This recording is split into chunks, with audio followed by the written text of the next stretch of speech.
Hello students, मैं एक बार फिर से आ गया हूँ क्लास 8 में मेटल्स नॉन मेटल्स को लेकर। जो आज हम लोग मेटल्स नॉन मेटल्स टॉपिक्स में जो है कंबाइंड स्टेट के बारे में पढ़ेंगे। पिछले दो क्लासेस में जो है हमने जो है फ्री स्टेट की भी थोड़ी बहुत चर्चा किए हुए थे हम लोग, और बाकी बेसिक प्रॉपर्टीज़ को हम लोगों ने देखा हुआ था, मेटल नॉन मेटल्स और मेटलॉइड्स को। आज के इस टॉपिक में जो है हम लोग कंबाइंड स्टेट्स के कुछ एग्जाम्पल्स देखेंगे, उनके कुछ प्रॉपर्टीज़ को देखेंगे, और फिर हम लोग जानेंगे कि ये कंबाइंड स्टेट्स है क्या।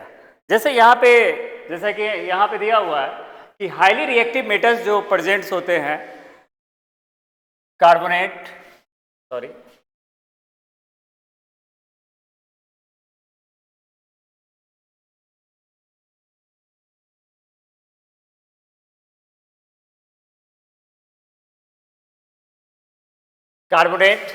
सल्फेट और ऑक्साइड्स। कार्बोनेट, सल्फेट और ऑक्साइड से रिलेटेड कुछ टर्म्स को हम लोग जानेंगे, कैसे मेटल जो है कार्बोनेट फॉर्म में, सल्फेट फॉर्म्स में और ऑक्साइड फॉर्म्स में होते हैं। जैसे मैं कुछ मेटल्स के नाम लिख रहा हूं, जैसे कैल्शियम कार्बोनेट, इसको हम लोग पढ़ते हैं कैल्शियम कार्बोनेट,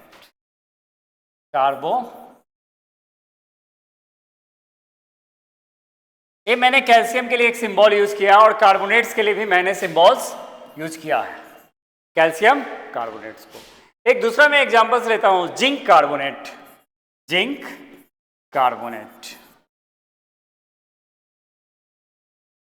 जिसमें जो है कार्बोनेट के साथ जो है अटैच्ड है जिंक जो है इसके साथ क्या है, कंबाइंड है कार्बोनेट के साथ। और जिंक क्या है, हमारा मेटल है। जिंक क्या है, मेटल्स है। उसी तरह से जो है हमने ऊपर में एक एग्जांपल लिया हुआ था कैल्शियम, इसका एग्जांपल लिया हुआ था कैल्शियम का। तो कैल्शियम जो हमने लिया हुआ है, तो ये कैल्शियम का जो एग्जांपल्स है, इसमें कैल्शियम कार्बोनेट हमने लिया हुआ है, जिसमें कैल्शियम क्या है, हमारा कैल्शियम जो है एक मेटल्स है। इसी तरह से आता है हमारा सल्फेट, जैसे सोडियम सल्फेट, क्या नाम हम लोग लेते हैं, सोडियम सल्फेट। तो ध्यान रखना है स्टूडेंट्स, यहाँ पे ध्यान देना है कि सोडियम, हम लोग थोड़े से सोडियम से फैमिलियर होंगे। याद होगा तो हमने एक पिक्चर्स में देखा हुआ था सोडियम, पोटेशियम और लिथियम को, जो कि हमने उसको केरोसिन में रखा हुआ था। और मैंने बताया भी था कि ये सोडियम अगर इस केरोसिन से बाहर करते हैं और एयर के कांटेक्ट में आता है तो ये बर्न करने लगता है। उसी सोडियम्स की हम बात कर रहे हैं कि ये कंबाइंड स्टेट में सोडियम सल्फेट के रूप में भी होता है। किस रूप में होता है, सोडियम सल्फेट के रूप में होता है। फिर आता है क्या कि सोडियम की एक और हम लोग बात कर लेते हैं, सोडियम क्लोराइड, जो यहां पे दिया तो नहीं है लेकिन फिर भी मैं नाम लिखता हूं सोडियम क्लोराइड। यहां भी सोडियम एज ए मेटल्स है, जो क्लोरीन के साथ मिलकर सोडियम क्लोराइड बना रहा है। ये भी क्या है, कंबाइंड स्टेट है, यानी मेटल जो है यहाँ पे कार्बोनेट के साथ, सल्फेट के साथ कंबाइंड स्टेट में है। एक और मैं एग्जांपल लेना चाहूंगा, कैल्शियम ऑक्साइड या मैग्नीशियम ऑक्साइड। अनदर एग्जांपल्स है मैग्नीशियम ऑक्साइड।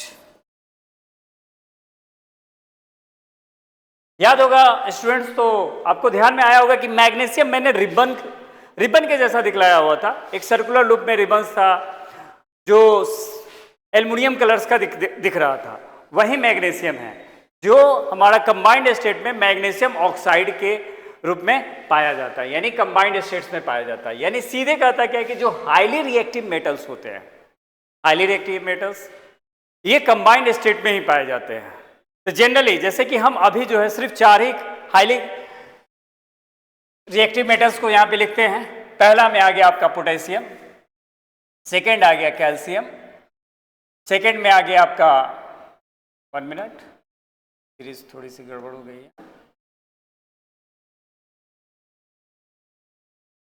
फर्स्टली आता है हमारा पोटेशियम, फिर हमारा पोटेशियम के बाद सोडियम Na, फिर हमारा कैल्शियम Ca और मैग्नीशियम Mg। इसको हाई रिएक्टिव मेटल्स बोलेंगे। तो क्या बोलेंगे, हाई रिएक्टिव। चलिए इसको हम लोग बाद में देखेंगे, लेकिन जनरली आपको ध्यान में आ गया पोटेशियम, सोडियम, कैल्शियम और मैग्नीशियम ये हाईली रिएक्टिव मेटल्स में आते हैं। एक बार फिर से हम लोग बैक करते हैं। Calcium carbonate, calcium as a metal carbonate के साथ क्या हुआ है, कंबाइंड हुआ है। फिर zinc as a metals carbonate के साथ क्या हुआ है, कंबाइंड हुआ है। सोडियम सल्फेट, सोडियम सल्फेट के साथ क्या हुआ है, कंबाइंड हुआ है। सोडियम क्लोरीन के साथ क्या हुआ, कंबाइंड हुआ। कैल्शियम ऑक्साइड, कैल्शियम और ऑक्सीजन क्या हुआ, कंबाइंड हुआ। फिर मैग्नीशियम और ऑक्साइड क्या हुआ, एक दूसरे से कंबाइंड हुआ। यानी यहाँ पे मैग्नीशियम, कैल्शियम, सोडियम आपके क्या है, मेटल्स हैं। ये सब के सब क्या है, मेटल्स हैं। नेक्स्ट में आपको एक बड़ा सा फिगर दिख रहा होगा, सोडियम क्लोराइड लिखा गया है यहाँ पे, सोडियम क्लोराइड जो NaCl है। अभी मैंने सोडियम क्लोराइड का मैंने लिखा भी था NaCl, सोडियम क्लोराइड, इसका नेम है sodium chloride, chloride NaCl। Na से सोडियम हो गया और Cl से क्लोरीन हो गया। ये Na सोडियम का सिंबल है, Na क्या है, सोडियम का सिंबल है। और क्लोरीन क्या हो गया, क्लोराइड, क्लोराइड क्लोरीन से बना हुआ है क्लोराइड।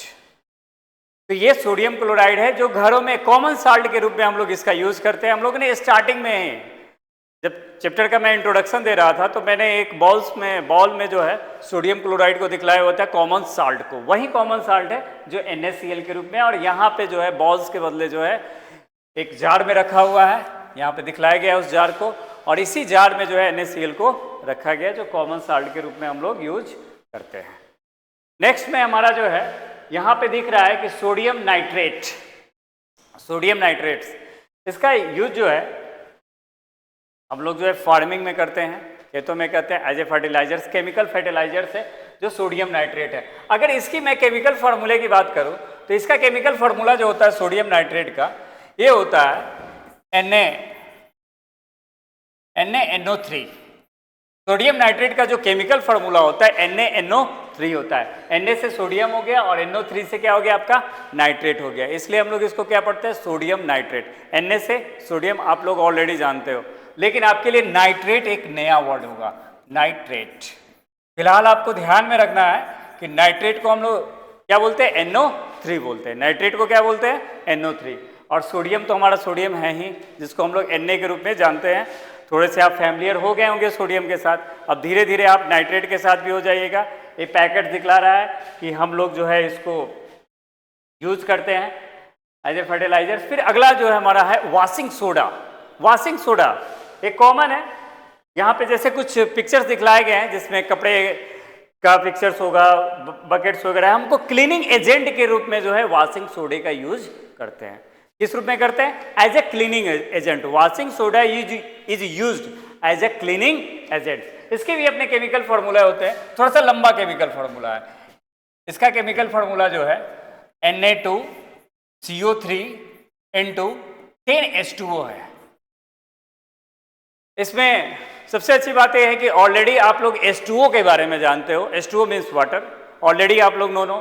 सोडियम जिससे आप लोगों ने फैमिलियर हो गया है, जो यहाँ पे कार्बोनेट अभी हाल ही में फैमिलियर हुए हैं, जस्ट हमने आज ही पढ़ा है कार्बोनेट्स के बारे में। कार्बोनेट्स का सिंबल CO3, तो Na2CO3 into 10H2O ये वॉशिंग सोडा का जो है केमिकल फार्मूला होता है, जिसमें सोडियम है, कार्बोनेट है और जो है वाटर मॉलिक्यूल्स है। और ये वाटर मॉलिक्यूल्स यहाँ पे 10 टाइम्स है। तो यानी ये हो गया हमारा जो है वॉशिंग सोडा का केमिकल फार्मूला। यहाँ पे लिखा हुआ है सोडियम कार्बोनेट्स, यहाँ पे देखिएगा रेड कलर्स में जो है यहाँ पे लिखा हुआ है सोडियम कार्बोनेट। मैं यहाँ पे दूसरे कलर से दिखाने की कोशिश कर रहा हूँ, देखिएगा यहाँ पे ये सोडियम कार्बोनेट लिखा हुआ है यहाँ पे। तो एज ए क्लीनिंग एजेंट जो है हम लोग इसका यूज करते हैं, लॉन्ड्री वगैरह में करते हैं, क्लीनिंग पर्पस के लिए हम लोग यूज करते हैं। नेक्स्ट में हम लोग देख रहे हैं, नेक्स्ट में जो लिखा हुआ है क्या कि in the reactive series all metal above the copper are found in the combined as a sodium is present in the form of sodium chloride. यहाँ पे कहने का मीनिंग क्या है कि जो हमारा रिएक्टिविटी सीरीज है, सॉरी दूसरे कलर्स को मैं चूज कर रहा हूं, रिएक्टिविटी सीरीज हम लोग आते हैं रिएक्टिविटी सीरीज पे। जैसे कि मैंने अभी थोड़ी देर पहले भी मैंने बताया था रिएक्टिविटी सीरीज के बारे में। जो सबसे हाईली रिएक्टिव मेटल्स होते हैं वो पोटेशियम है। वो क्या है? पोटेशियम है। फिर पोटेशियम के बाद जो है हमारा सोडियम आ जाता है। सोडियम के बाद हमारा कैल्शियम, और कैल्शियम के बाद हमारा मैग्नीशियम, और मैग्नीशियम के बाद इन सब का मैं सिंबल भी लिख दे रहा हूं, KNaCa Mg, एल्यूमिनियम जिसका हमारा सिंबल क्या होता है? एल होता है। ये रिएक्टिविटी सीरीज है। हाईली रिएक्टिव मेटल्स में आते हैं। हाईली रिएक्टिव मेटल्स में आपके पोटेशियम, सोडियम, कैल्शियम, मैग्नीशियम और एल्यूमिनियम आते हैं, जिसमें potassium K, sodium Na, calcium Ca, magnesium Mg और एल्यूमिनियम L आते हैं। फिर इसके बाद से और भी है हमारे रिएक्टिविटी सीरीज में। एल्यूमिनियम के बाद आयरन, जिंक, सॉरी पहले जिंक होगा,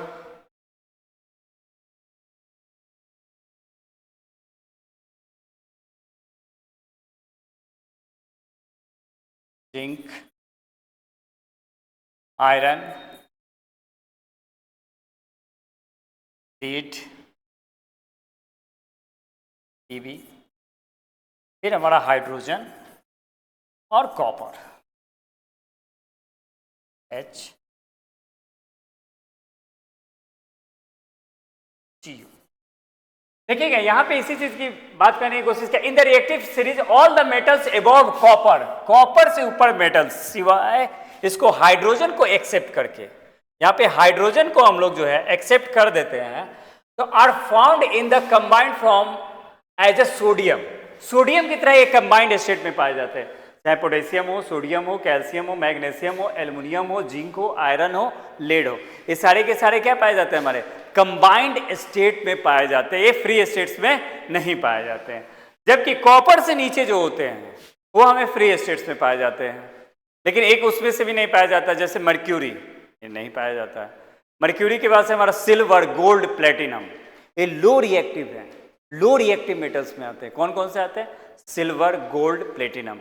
ये हमारे जो है फ्री स्टेट्स में पाए जाते हैं, कंबाइंड स्टेट्स में नहीं पाए जाते। और इन सब का potassium, sodium, calcium, magnesium, aluminium, zinc, iron, lead, इन सभी का carbonate form, sulphate form, chloride form, oxide forms, ये सारे फॉर्म्स इनके भी होते हैं जो हमें मिलते हैं, फाउंडेड होते हैं। यानी सीधे वन वर्ड्स में जो हाईली रिएक्टिव मेटल्स हैं कॉपर से ऊपर के, वो सारे मेटल्स जो होते हैं उनके कंबाइंड स्टेट जो है कार्बोनेट, सल्फेट, नाइट्रेट, ऑक्साइड के रूप में पाए जाते हैं। अब आते हैं हम लोग कि यहाँ पे जो है नेटिव और फ्री स्टेट्स की बात आई है। तो आपको दिख रहा होगा कुछ बहुत खूबसूरत सी ज्वेलरी आपको दिख रही होगी। ये ज्वेलरी जो है फ्री स्टेट्स वाले के ही हैं, यानी आपको जो है गोल्ड कलर्स में दिख रहा है, मीन्स क्लियर है कि ये क्या है? गोल्ड ही है। ये जो फिगर्स जो आपको दिख रहे हैं क्या है? आपके गोल्ड है, जिसका सिंबल क्या होता है? गोल्ड का सिंबल Au होता है। गोल्ड का सिंबल हमारा क्या होता है? Au। और इसी गोल्ड से जो है ये ज्वेलरी बना हुआ है, ये ऑर्नामेंट्स बना हुआ है, खूबसूरत सा हमें दिख रहा है। नेक्स्ट में आ रहा है कि हमारा जो है एक सिल्वर कलर्स में हमको दिख रहा है जो कि प्लेटिनम है। ये जो है प्लेटिनम है, इसके नंबर्स भी दिए गए हैं। प्लेटिनम जो है ये नंबर्स दिए गए हैं। जो कलर्स आपको दिख नहीं रहे होंगे, मैं इस कलर्स को इरेज करता हूँ और एक दूसरा कलर्स मैं यहाँ पे डालने की कोशिश कर रहा हूँ, रेड कलर। जो यहाँ पे देखेगा जो कुछ नंबर्स भी यहाँ पे दिए गए, ग्राम्स भी दिया गया, लगभग 1000 ग्राम्स के एक आ रहे हैं। यहाँ पे दिख रहा है, जो हमें पिक्चर्स में हमें दिख रहा है कि 1000 ग्राम। कितना ग्राम्स दिख रहा है? 1000 ग्राम। तो ये प्लेटिनम है। प्लेटिनम जो है ये शाइनिंग है, ये फ्री स्टेट्स में पाया जाता है और लो रिएक्टिव मेटल्स है। लो रिएक्टिव सीरीज, अगर हम रिएक्टिविटी सीरीज की बात करें तो सबसे लिस्ट, सबसे लोएस्ट में आता है इसका स्थान। यानी ये सिल्वर, गोल्ड के बाद इसका पोजीशन आता है प्लेटिनम का, और इस प्लेटिनम जो है हमारा लिस्ट रिएक्टिव में आता है, यानी सबसे छोटा में आता है। एक दूसरा हमें दिखाई दे रहा है रॉक्स, जो ओर्स है। इसका बेसिकली नाम क्या है? यहाँ पे देखिए कॉर्नर में लिखा हुआ है ओर्स। क्या लिखा हुआ है? ओर्स। मैंने रेड कलर से यहाँ पे दिखलाने की कोशिश किया हुआ है कि ये ओर है। और जो हमारे जो है फ्री स्टेट्स, सॉरी, जो हमारे कंबाइंड स्टेट के जो मेटल्स होते हैं इसी ओर्स में फाउंडेड होते हैं। यानी जो combined metal of the combined states are found in the ores, यानी ओर्स में पाए जाते हैं। ओर्स को समझना है, हम लोग समझेंगे। जनरली ओर्स को समझने के लिए हम लोग ऐसे समझ सकते हैं, अर्थ के क्रस्ट में जो पाए जाते हैं, जो मिनरल्स पाए जाते हैं, उस मिनरल्स में से जो हमारे लिए प्रॉफिटेबल्स होते हैं, इकोनॉमिकली रूप से जो हमारे लिए यूजफुल होते हैं, उसी को हम लोग क्या कहते हैं, ओर्स कहते हैं। वैसे सारे मिनरल्स को हम लोग क्या कहेंगे, ओर्स कहेंगे। और ओर्स जो है अपने अंदर जो है मेटल्स रखे हुए रहता है, उसी मेटल को हम लोग गेन करते हैं। फिर आता है हमारा नेटिव्स और फ्री स्टेट्स में। जैसे यहाँ पे दे दिया कि less reactive metal are generally founded in their element form in free state like gold, platinum ETC भी दिया हुआ है, founded as such a in nature. Gold और प्लेटिनम 100% फ्री स्टेट्स में हमारे पाए जाते हैं। ये भी एज ए मिनरल से मिलते हैं हमको, अर्थ क्रस्ट के अंदर ही मिलते हैं गोल्ड और प्लेटिनम, लेकिन ये हमारे क्या होते हैं, फ्री स्टेट में होते हैं। एकदम लिखा हुआ लेस रिएक्टिव मेटल। इसमें सबसे लेस रिएक्टिव क्या होगा, जब आप रिएक्टिव सीरीज पढ़ोगे तो उसमें सबसे लोएस्ट क्या आता है, प्लेटिनम आता है, जो हमारे फ्री स्टेट में पाए जाते हैं।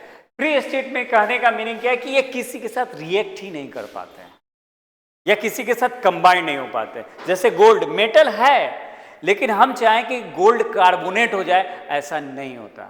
हम चाहें कि गोल्ड कार्बोनेट या गोल्ड क्लोराइड मिल जाए, हमें एज ए ओर नहीं मिलता है। ये हमें किस रूप में मिलता है, फ्री स्टेट्स में मिलता है। प्लेटिनम के साथ भी वही है तो ये मेटल है, ये मेटल के सारे प्रॉपर्टीज को गेन करता है।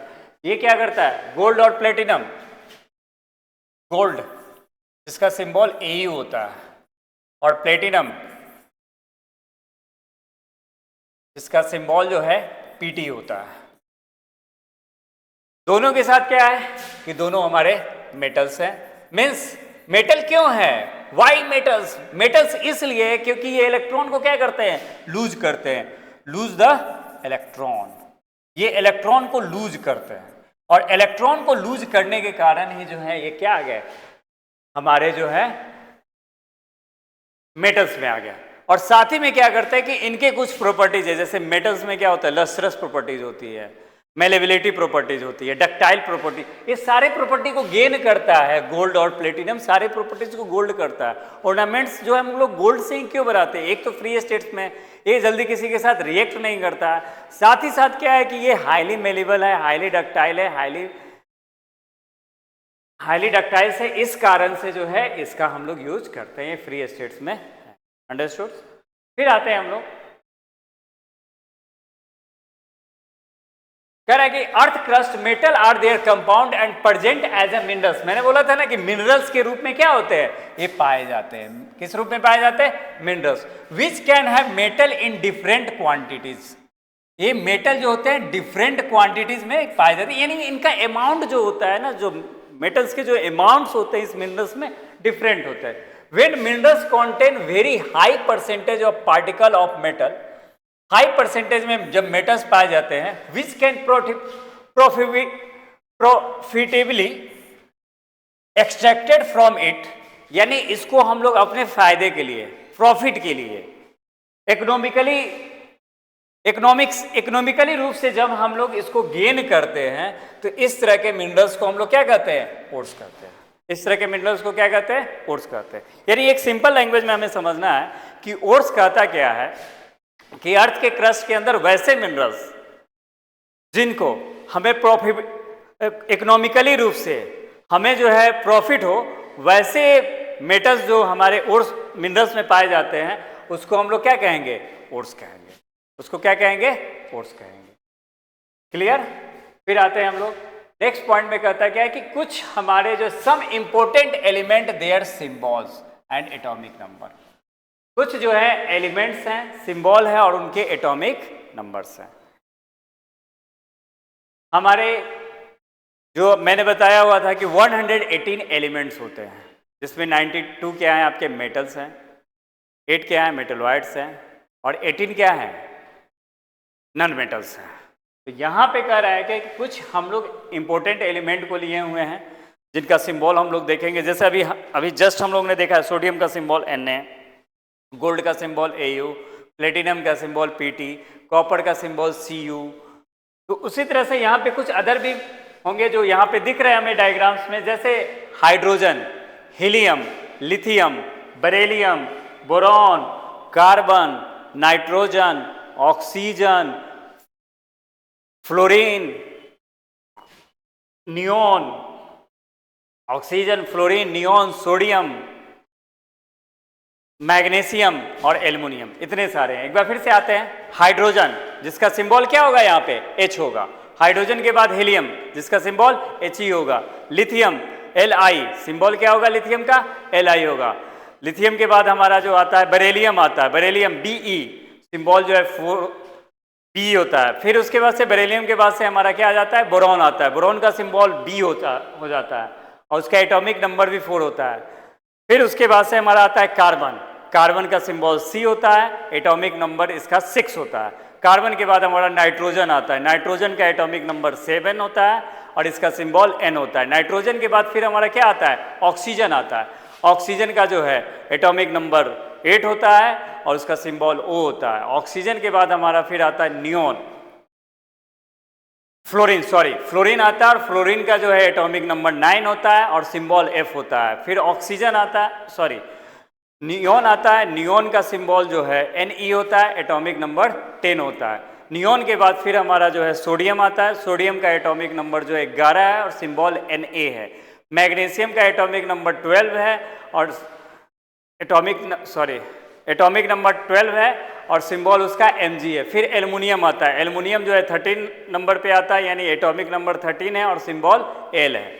इसके बाद से फिर हम लोग देख रहे हैं कि एल्युमिनियम के बाद फिर सिलिकॉन आता है। सिलिकॉन का सिंबल Si है और एटॉमिक नंबर 14 होता है। सिलिकॉन के बाद फिर हमारा फास्फोरस आता है। फास्फोरस का एटॉमिक नंबर हमारा 15 है, सिंबल P है। फास्फोरस के बाद फिर हमारा सल्फर आता है। सल्फर का एटॉमिक नंबर जो है 16 है और सिंबल S है। सल्फर के बाद क्लोरीन आता है। क्लोरीन का एटॉमिक नंबर जो है आपका 17 है, सिंबल Cl है। क्लोरीन के बाद हमारा आर्गन आता है। आर्गन का एटॉमिक नंबर जो है 18 है और सिंबल Ar है। आर्गन के बाद फिर हमारा कैल्शियम है। आर्गन के बाद हमारा पोटेशियम है। पोटेशियम का एटॉमिक नंबर 19 है, सिंबल K है। पोटेशियम के बाद कैल्शियम आता है 20 नंबर पे और 20 नंबर पे इसका सिंबल Ca है और एटॉमिक नंबर 20 है। और फिर 21 पे हमारा जो है स्कैंडियम आता है और स्कैंडियम का एटॉमिक नंबर जो है 21 है, Sc आता है। स्कैंडियम के बाद टाइटेनियम आता है।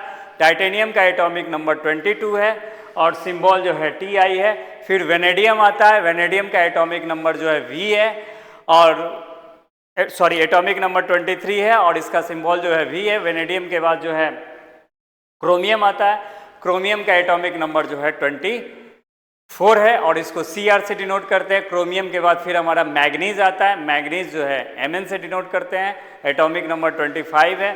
फिर आयरन जो है हमारा क्या है 26 नंबर है उसका एटॉमिक नंबर और सिंबल क्या है 20 Fe है। ये हमारा जो है यहाँ पे चार्ट दिया हुआ है।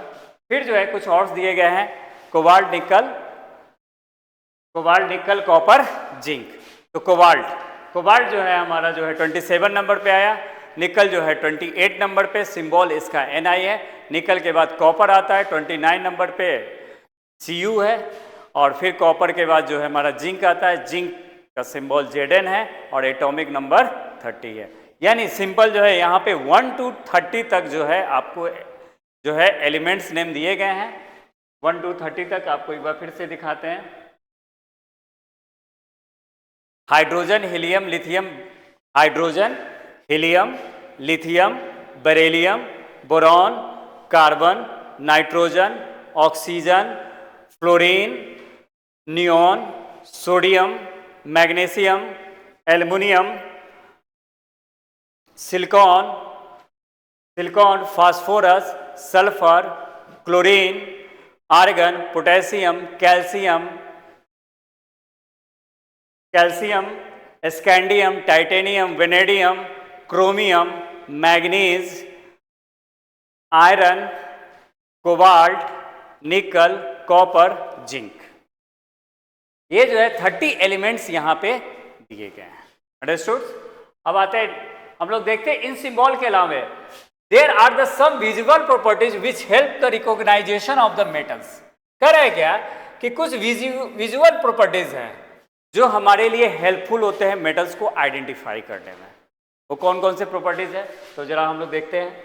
वो प्रॉपर्टीज में आता क्या है कि फिजिकल प्रॉपर्टीज है, फिजिकल प्रॉपर्टीज है, और एक दूसरा होता है केमिकल प्रॉपर्टीज। यानी यहीं पे आते हैं हमारे पास दो तरह के प्रॉपर्टीज आ जाते हैं। फर्स्ट आता है क्या कि फिजिकल प्रॉपर्टी, फिजिकल प्रॉपर्टी, और दूसरा आता है हमारे पास केमिकल प्रॉपर्टी। क्या आता है हमारे पास सेकेंड नंबर में? केमिकल प्रॉपर्टी आता है। इन दो प्रॉपर्टी के बेसिस पे जो है हम लोग आइडेंटिफाई करते हैं कि मेटल्स के आखिर कौन कौन से जो है क्वालिटी होते हैं, मेटल्स में कौन कौन सी क्वालिटी होती है, जिसके कारण हम लोग किसी भी एलिमेंट को देखकर आइडेंटिफाई कर सकें कि उसके अंदर क्या है। तो जनरली जो है एलिमेंट्स को देखकर आइडेंटिफाई करना कि उसकी प्रॉपर्टी क्या होगी, वो मेटल है कि नॉन मेटल है, वो जो है हम फिजिकली बात करते हैं। उसकी कौन सी बात करते हैं? फिजिकली प्रॉपर्टी कहते हैं उसको।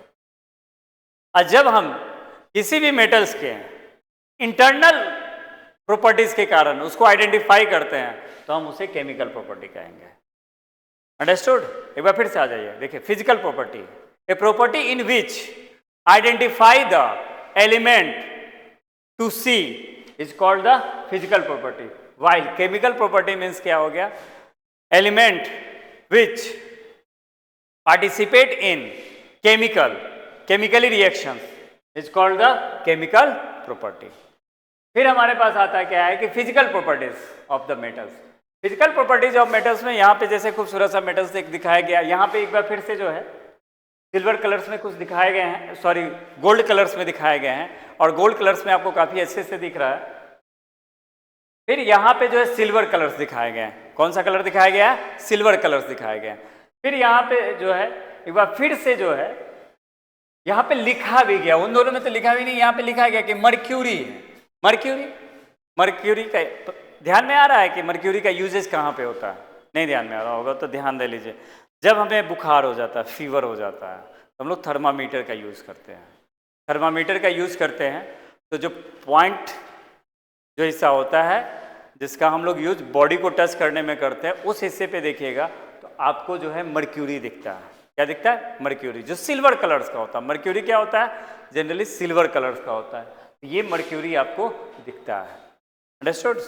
समझ में आया? मर्क्यूरी भी क्या है? एक मेटल ही है जिसका सिंबल क्या होता है? Hg। मर्क्यूरी का सिंबल क्या होता है? Hg होता है। मर्क्यूरी को हम लोग जो Hg से आइडेंटिफाई करते हैं। फिर कह रहा है कि जो है most of the metal in solid state at the room temperature, most of the metal are solid state at room temperature. Room temperature पे मैक्सिमम जो होते हैं सिवाय एक को छोड़ के, जिसकी मैंने अभी चर्चा की हुई है, वो कौन सा था? मर्क्यूरी। मर्क्यूरी जो है Hg, ये जो है रूम टेम्परेचर पे लिक्विड स्टेट में होता है। मर्क्यूरी किस स्टेट में होता है? Liquid state. किस स्टेट में होता है? Liquid state. यानी जो most of the metal are in solid state at room temperature, यानी जो हमारे 92 है उसमें से एक जो है मर्क्यूरी जो है हमारा क्या होता है? ये जो है रूम टेम्परेचर पे जो है लिक्विड स्टेट्स में पाया जाता है।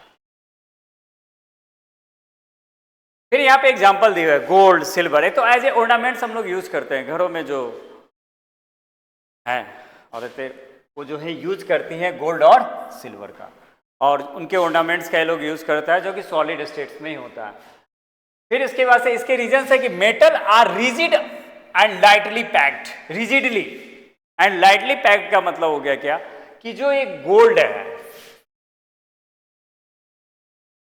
एंड सिल्वर है, इसी दोनों पे हम लोग बात कर रहे हैं कि ये क्या होते हैं कि ये लाइटली पैक्ड होते हैं, एक दूसरे से क्या होते हैं? काफी क्लोज्ड होते हैं, जिसके कारण इसके मॉलिक्यूल्स आसानी से क्या होते हैं? ब्रेक डाउन नहीं हो पाते हैं। इसके लिए हेवी एनर्जी की जरूरत पड़ती है, इसको ब्रेक डाउन करने के लिए इनको हीट करना पड़ता है। इसी को कह रहा है कि लाइटली पैक्ड। रिजिडली, रिजिडली का मतलब होता है कि एक दूसरे के काफी करीब होना, और एक दूसरे के संपर्क में रखना, एक दूसरे की बॉन्डिंग बहुत ही टाइटली होती है। यही होता है जिसके कारण ये क्या होते हैं, मेटल्स होते हैं। इस कारण होते हैं ये मेटल्स हो जाते हैं। Metals are rigidly and lightly packed. फिर आता है नेक्स्ट में कह रहा है क्या, एक्सेप्शंस में, कि sodium and potassium are soft. Sodium और पोटेशियम जो है सॉफ्ट नेचर के होते हैं, है तो ये सॉलिड स्टेट में ही पाए जाते हैं। सॉलिड स्टेट में होते हुए भी काफी सॉफ्ट होते हैं। इसको नाइफ से कट किया जा सकता है, cut by the knife.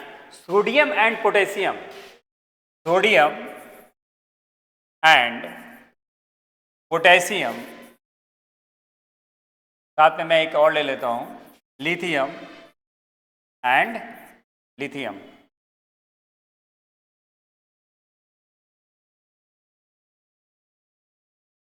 Is cut by knife, cut by knife. इनको नाइफ से भी, चाकू से भी काटा जाता है। तो ये है हमारे। फिर आपको कुछ दिखाया गया कि mercury is only metals which is liquid at room temperature. मैंने मर्क्यूरी का एग्जांपल लिया हुआ था कि मर्क्यूरी क्या है, यह लिक्विड स्टेट में पाया जाता है। ये जो है रूम टेम्परेचर पे लिक्विड स्टेट में पाया जाता है, जबकि सोडियम और पोटेशियम ये हमारे जो है सॉफ्ट होते हैं। इसको इजी वे में कट किया जा सकता है, लेकिन ध्यान रखना है कि सोडियम और पोटेशियम को केरोसिन में रखा जाता है। अगर इसको केरोसिन से निकाल कर आप कट करने जा रहे हैं तो जब तक इसमें केरोसिन है तब तक तो ये बर्न नहीं करेगा, एयर के कांटेक्ट में नहीं आएगा। जैसे ही केरोसिन इसमें से जो है एयर में इवेपोरेट हो जाएगा, यानी केरोसिन जैसे ही इवेपोरेट हो जाएगा या बर्न करने लगेगा, तो केरोसिन को इवेपोरेट करने से पहले इसको कट कर लीजिएगा तो यह कट हो जाएगा। नहीं तो जैसे ही केरोसिन इवेपोरेट हो गया, आप कट करने गए, पता चला कि यह क्या हो गया, बर्न हो गया। फिर जो है यहाँ पे बेरिलियम, बेरिलियम दिखाया गया है, जो मैंने अभी आपको सीरीज जो मैं दिखा रहा था कुछ एलिमेंट्स का, जिसमें एटॉमिक नंबर 1 2 3 4 करके दिया हुआ था। तो 4th नंबर एटॉमिक नंबर होता है बेरिलियम, जो एटम है। इसका एटॉमिक नंबर कितना है, 4 नंबर में है। इसका सिंबल क्या हो गया, Be। और ये क्या है, एक मेटल है जो कि आपको दिख रहा होगा कि लाइटली जो है गोल्ड कलर्स में आपको दिख रहा होगा, ये चमकता हुआ। फिर आपके पास बेरिलियम से बना हुआ, हम लोग जनरली घरों में इसका यूज किया जाता है, जैसे हैंड पंप वगैरह हो गया। पुराने समय के, मेरे समय में हैंड पंप हुआ करता था, इसमें खोलने वगैरह में इसको रिंच, एज ए रिंच भी कहते हैं इसको, हम लोग इसका यूज करते हैं। फिर हमारे पास एक दूसरा आ गया tungsten. Tungsten, tungsten, sorry,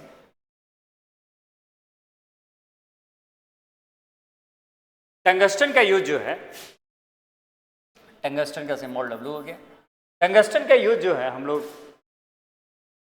bulb में करते हैं। आपको ध्यान में होगा कि जो 100 वाट के बल्ब आते हैं, जो येलो कलर्स का लाइट जो है ग्लो करते हैं, उस बल्ब में जो है टंगस्टन एज ए फिलामेंट के रूप में यूज करता है, जो थोड़ा सा स्प्रिंग की तरह होता है। स्प्रिंग जो होता है उसकी तरह जो है रूप में एक बना होता है, काफ़ी पतला होता है, जो टंगस्टन से बना होता है, और उसको हम लोग टंगस्टन यानी फिलामेंट बोलते हैं, बल्ब का फिलामेंट। उस फिलामेंट की एक खासियत है कि उसमें जो है इनर्ट गैसेस फिल किया जाता है, जैसे ही उसमें ऑक्सीजन एंट्री करता है फिर बल्ब नहीं ग्लो कर पाता है। यह टंगस्टन किसी कारणवश ब्रेक हो गया, टूट गया, तो भी ये काफ़ी ज़्यादा जो है इसका हाईली मेल्टिंग पॉइंट्स होता है, जिसके कारण ये जल्दी जो है मेल्ट नहीं हो पाता है। वहीं टंगस्टन, ये टंगस्टन भी मेटल ही होता है। यहाँ पे आपको मैंने अभी जस्ट बताया था कि फिलामेंट के रूप में यूज होता है। देखिए यहाँ पे फिलामेंट के रूप में जो है बल्ब में आपको यूज किया गया है, जो आपको ग्लो करता है। क्या करता है, ग्लो करता है, येलो कलर्स में ग्लो करता है। आजकल एलईडी बल्ब आ गया है, और एलईडी बल्ब आने के कारण जो है इसका यूजेज बहुत कम हो गया है, और ये एनर्जी भी बहुत ज़्यादा लेता है। 100 वाट्स है, यानी लगभग जो है अगर 10 वाट के अगर 10 एलईडी बल्ब जलाते हैं तो उसके इक्विवेलेंट जाएगा। और जनरली हम लोग घरों में जो है स्टडी के लिए भी 7 या 8 वाट्स के जो है बल्ब का यूज़ करते हैं, तो इस हिसाब से जाइएगा तो 11 8 जा 88, 12 8 जा 96, लगभग 12 बल्ब जो है 8 वाट के आप जला सकते हैं। सोचिए कितना खर्चीला पड़ता था जिस समय चलता था। चलिए अब आते हैं हम लोग आयरन। आयरन सिंबल Fe कितने नंबर पे आता है? 26 नंबर पे आयरन आता है। फिर यहाँ पे दिया हुआ आयरन, ये पिक्चर देखिए आपको अजीब सा लग रहा होगा कि आखिर ये पिक्चर है क्या। ये पिक्चर जो है हीमोग्लोबिन, हमारे बॉडी में जो हीमोग्लोबिन पाया जाता है वो हीमोग्लोबिन का पिक्चर है रेड ब्लड सेल में। रेड ब्लड सेल में जो है हीमोग्लोबिन कैरी करता है, उसी हीमोग्लोबिन का है, और उस हीमोग्लोबिन में जो है आयरन फाउंडेड किए गए हैं, उसी का ये पिक्चर आपको दिखाया गया है, जो यहाँ पे स्लाइडली आपको दिखाया जा रहा है। मैं दूसरे कलर्स में दिखाने की कोशिश कर रहा हूँ। जो आपको एक कलर्स जो दिख रहा है ये रेड ब्लड आरबीसी का है। इसका है आरबीसी के जो है रेड ब्लड सेल्स है, जो कि ये क्या करता है, इसमें आयरन जो है फाउंडेड किए गए हैं, और ये जो है हमारे शरीर के लिए काफ़ी क्या होता है, हमारे बॉडी के लिए जो है इम्पोर्टेंट है। फिर आता है कि melting and boiling point. Metals are generally have the high melting point and boiling point. Metal के जो है काफ़ी ज़्यादा जो है हाईली मेल्टिंग और बॉइलिंग पॉइंट्स होते हैं।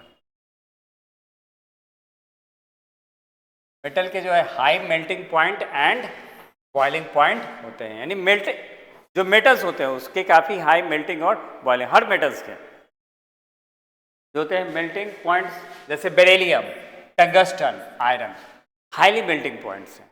ये आसानी से जो है, इसीलिए बल्ब में किसका यूज़ करते हैं, टंगस्टन का यूज़ करते हैं। फिर आपका कहता है कि rigid packing of the atoms in the crystal, atoms are held together by the strong forces of attraction. Strong forces of attraction है, एक दूसरे के बीच में काफ़ी स्ट्रॉन्ग फोर्सेस लगाते हैं, इनके बीच में गैप नहीं बन पाता है, जिसके कारण क्या होते हैं, इनका जो है मेल्टिंग पॉइंट काफ़ी ज़्यादा हो जाता है, इनको आसानी से ब्रेक नहीं कर सकते हैं। नॉर्मल हीट पे नॉर्मल एनर्जी देकर हम इसे ब्रेक डाउन नहीं कर सकते हैं। यही कारण होता है कि हम लोग जो है टंगस्टन का यूज़ बल्ब में करते थे, और बल्ब काफ़ी दिनों तक चलता था, 1 साल 2 साल तक जो है ये बल्ब चले जाते थे। फिर जो है हमने इसमें से एक आयरन लेते हैं, आयरन काफ़ी स्ट्रॉन्ग होता है। आयरन जो होता है 26 नंबर पे आता है, आयरन 26 नंबर पे आता है, ये काफ़ी ज़्यादा स्ट्रॉन्ग होता है। इसका यूजेज जो है हम लोग जो है जनरली घरों में एज ए आयरन गेट, खिड़की, विंडो में भी हम लोग जो है इसका यूज़ करते हैं, Fe का यानी आयरन्स का हम लोग यूज़ करते हैं। तो ये फोर्सेस के कारण ही हम लोग करते हैं। Sodium, potassium, gallium have comparatively low melting point and boiling, काफ़ी लो मेल्टिंग। अभी मैंने बताया था ना कि सोडियम और पोटेशियम एक केरोसिन में रखा जाता है, जैसे ही एयर के कांटेक्ट में आया ये जो है बर्न कर जाता है। यानी सोडियम जब ऑक्सीजन से रिएक्ट करता है तो सोडियम ऑक्साइड बनाता है, पोटेशियम ऑक्सीजन से रिएक्ट कर जाए तो पोटेशियम ऑक्साइड बनाए। ये जो है रिएक्शन जो है हम लोग केमिकल प्रॉपर्टीज में पढ़ेंगे। गैलियम, इसकी भी वही कहानी है। ये जो होता है इसका भी मेल्टिंग और बॉइलिंग पॉइंट काफ़ी लो होता है। ये जो होता है हैंड पाम में रख दिया जाए तो ये क्या होता है, वेपराइज्ड हो जाता है, इवेपोरेशन के प्रोसेस में आ जाता है। चलिए कुछ एक्स्ट्रा शॉर्ट्स हम लोग देखते हैं। जैसे यहाँ पे दिए हुए एक्स्ट्रा शॉर्ट्स में हम लोग जो यहाँ पे टेम्परेचर मेजर्स करने के लिए जो है हम लोग यूज़ किए, देखे रहे हैं यहाँ पे फ़ारेनहाइट लिखा हुआ है। क्या लिखा हुआ है, फ़ारेनहाइट। यानी हम लोग यहाँ पे जो है टेम्परेचर मेजरमेंट्स का यूज़ कर रहे हैं। यहाँ पे भी वही चीज़ है, यहाँ पे भी जो है एक थर्मामीटर्स का यूज़ किया गया है जो टेम्परेचर मेजरमेंट्स के लिए है। और आपको पता है कि थर्मामीटर्स में हम लोग किसका यूज़ करते हैं, मर्क्यूरी का यूज़ करते हैं। ये जो है डिजिटल थर्मामीटर है, और डिजिटल थर्मामीटर का यूज़ जो है हम लोग टेम्परेचर मेजरमेंट्स के लिए कर रहे हैं। Melting temperature at which solid start melting and standard atmospheric pressures. The temperature at which a solid start melting at a standard atmospheric pressure, यानी स्टैंडर्ड एटमॉस्फेरिक प्रेशर पे जब जो है टेम्परेचर जो है मेल्ट करना शुरू करता है तो उसी को हम लोग क्या कहेंगे, मेल्टिंग पॉइंट कहेंगे। जनरली जो है 760 मिलीमीटर पे जो है मरकरी के एटमॉस्फेरिक प्रेशर, इसी को स्टैंडर्ड माना गया। इसी स्टैंडर्ड पे जो है हमारा जो है कोई भी चीज़ जो है मेल्ट होना शुरू होता है। तो आज के लिए इतना ही रहने देते हैं। नेक्स्ट डे फिर हम लोग यहीं से पढ़ेंगे मेल्टिंग पॉइंट्स के